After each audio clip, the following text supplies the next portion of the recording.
Streams louder. What's up, guys? Welcome back to the channel. Welcome back to MotionAutoTv. We're probably gonna change the name to Crunch Time, right? Yeah, because that's or other things. Maybe something a little bit different, but we're not gonna talk about that right now. We like doing last minute builds. We built this 3UZ S14 in basically a week before Grid Life last year.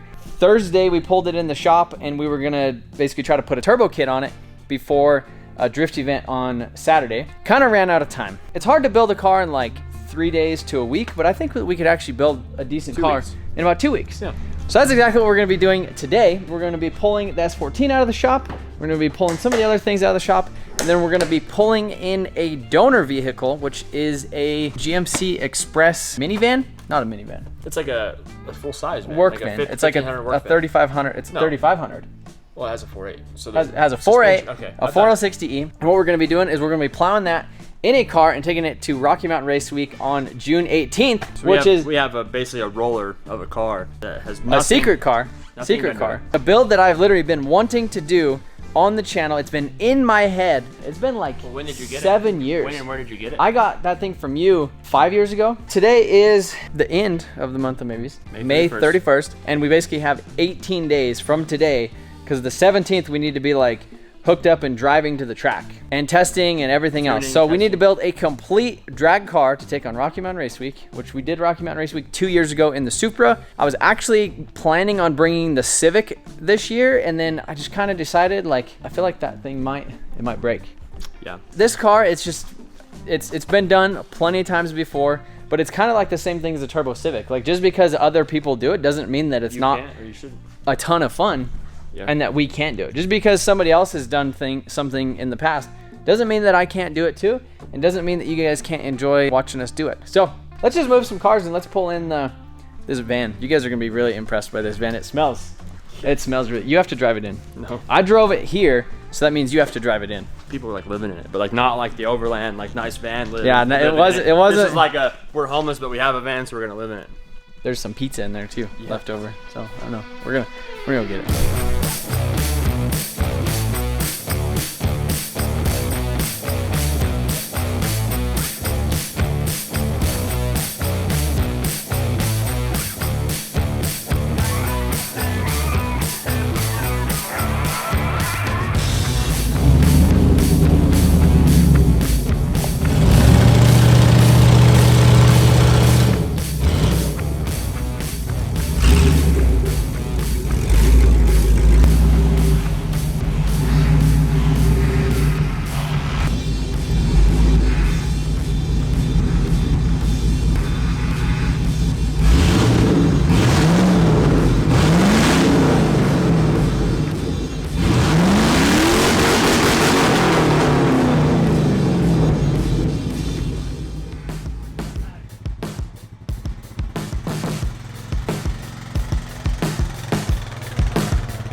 Alright, so as you guys can see, this thing is not in perfect shape. It has a little bit of patina, has a little bit of primer, has a little bit of rust around, you know, these little things. But honestly, it's really clean car.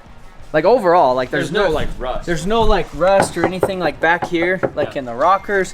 None of that stuff. I think there's only a couple actual dents like right here in this fender. Like you can see like something happened right here with this fender, but overall I don't really think it's been in like a wreck or like damaged or anything like that. There is some hail damage on the roof and then the top of the trunk and like a little bit down the pillars. We need to come up with a name. Initially I thought about Duke. That was we're gonna call this Duke the Mustang.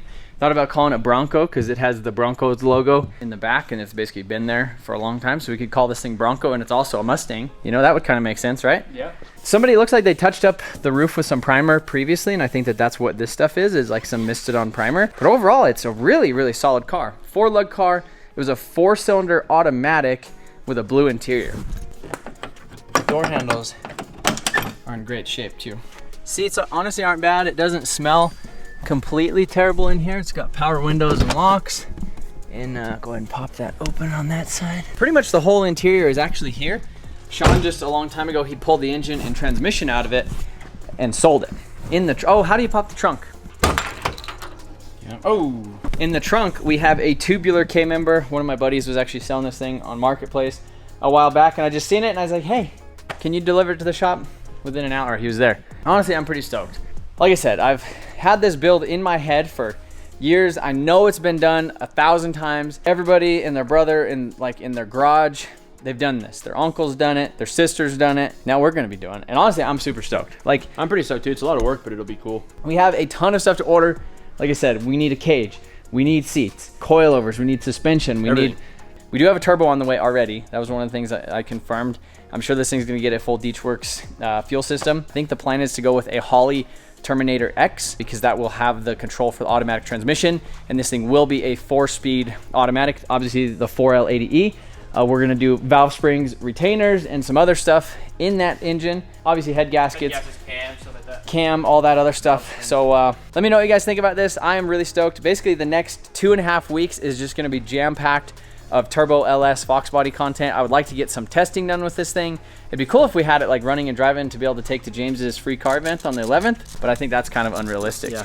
Honestly, I think this thing should go pretty quick. I was debating on doing paint and body work to it. I don't know, let me know what you guys think in the comments. Should we paint this thing? Should we primer it? Like do a Motion Auto primer? We could get it blocked and primed while we're waiting on the parts to show up.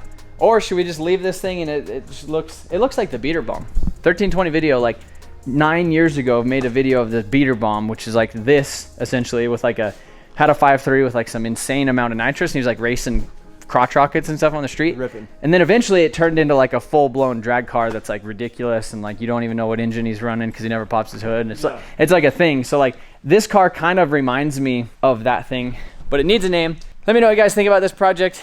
Put your name suggestions in the comments. If you own a company that makes products, fabrication stuff, let me know what parts you guys think we should put on here. Appreciate you guys watching. We'll see you guys maybe tomorrow or the next day with an update on this thing.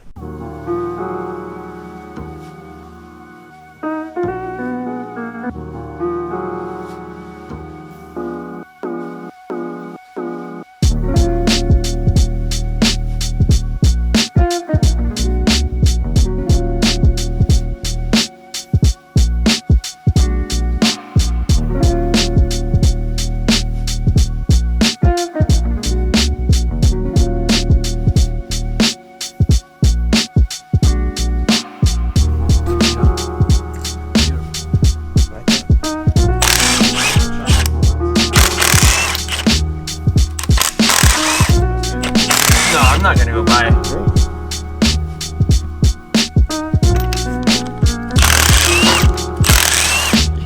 You are Jon Snow.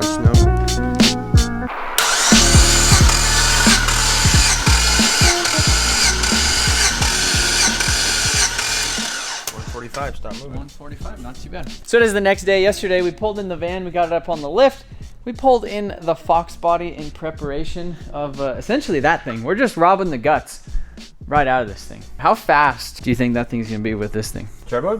Yeah. I hope fast, that's all. Big O turbo. We're not building it to go slow. Hopefully you guys are stoked about this thing. We moving right along with getting everything pulled out of this thing. So basically just getting a good compression test on it. And we actually kind of found a surprise. So this van is actually a 2004. That's the Gen 4. So the Gen 3 and the Gen 4, especially in the van. So like having the van is honestly probably one of the best things. It's essentially a Gen 4 engine with Gen 3 electronics. So it makes it really cheap. Like it's easy to get an ECU. It's easy to get a wiring harness. It's easy to, like all the sensors are the same stuff as essentially like an LS1, which is the easiest one to make work.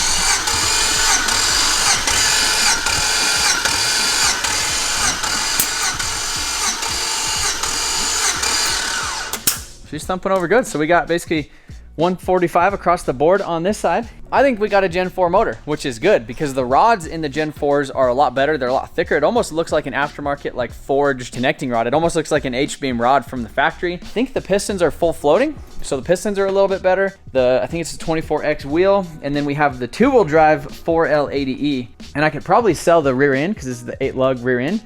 I could probably sell that rear end and the topper off of this thing for about what I paid for it. So pretty stoked about that. Instead of going to the junkyard and pulling an engine, like we have our own junkyard right now. Like we got our own junkyard. I bought this thing for cheap, and then now we're just doing it.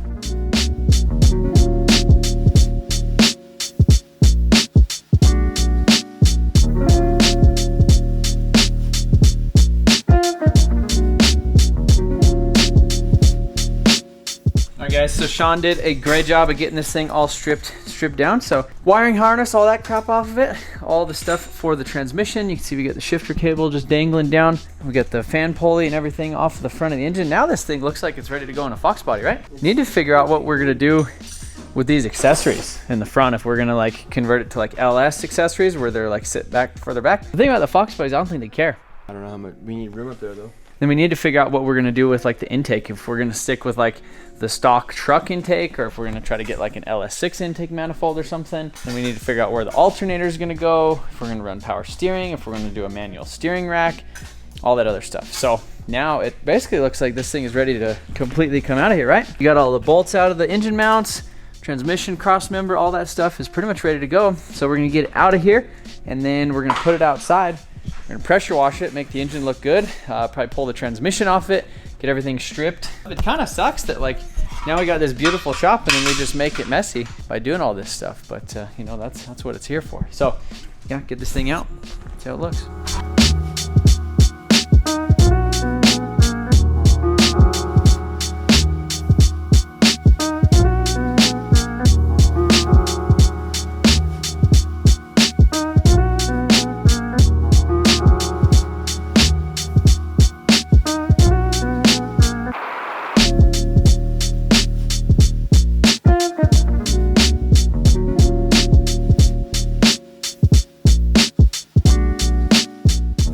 So Sean got this thing all cleaned up. Looks nice.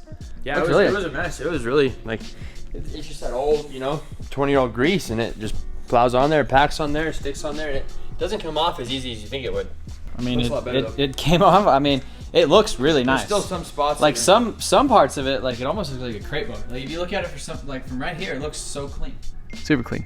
The engine is all clean. Now we pretty much just have to set it in the engine bay. These are those headlights. I bought these actually a couple months ago when we thought that this thing was gonna, like 6 or 8 months ago, I think. Well, when we thought that this thing was gonna go for the VIP giveaway. Yeah. So where we had 10 cars and we were gonna give them all away. It came with a 4.8, a 4L80E, headlights, some other stuff. We were gonna prime it, and then we just kind of ended up running out of time. But the van is back on the chassis, so basically we'll kick this thing outside tomorrow, get rid of it. We'll basically just start parting out some stuff. So if you guys are local in Colorado, I've had a lot of people interested in that high top roof, and maybe it's in great shape, at least. From it down really here. is. The top, I don't know how the top looks, but the rest looks fine. There's no cracks. It's a nice high top roof. But anyhow, Mustang is coming along. We're gonna pull out the tubular K member tomorrow, probably get it all cleaned up, pressure wash a couple more pieces on the engine tomorrow, set it in the engine bay, start mocking it up. Basically planning on just reusing these stock manifolds, just flip them around. We need to figure out what accessories we're gonna use. LS accessories if we can, just because, I don't know, those are like truck accessories, aren't they? They're truck accessories. I mean, the water pump's easy. It just depends on the room that we have. Like if we have tons of room in there, then, but we are gonna have an intercooler, radiator, fan, you know, piping. So like if we can eliminate a lot of this and have more space, then obviously it's ideal. So. And I would kind of like to get like an LS6 or like an LS1 style intake manifold too, because this is the high top. Like yeah, yeah, it kind of looks like poo. So, but it is kind of funny, you know, because it's like a junkyard LS making like 700 horse, probably running like a 9-second pass in this thing is gonna be sick. And I'm super stoked about it. Like I said, I've said it a bunch of times in this video, but this thing, I can't get this build out of my head. It's one of those things it's holding me back in life. I just have to do it and just move on, you know. So that's kind of the plan. You know, maybe we'll do race week and we'll sell this thing, or you know, something like that. Yeah. Because I mean, once it's all said and done, like a Turbo LS Foxbody is gonna be worth like 20. Who doesn't want one? I mean, seriously. Yeah. But the bad thing is, as soon as we do it, then I probably won't end up wanting to get rid of it. Wish us luck. Appreciate you guys watching. Subscribe for more. See you guys later.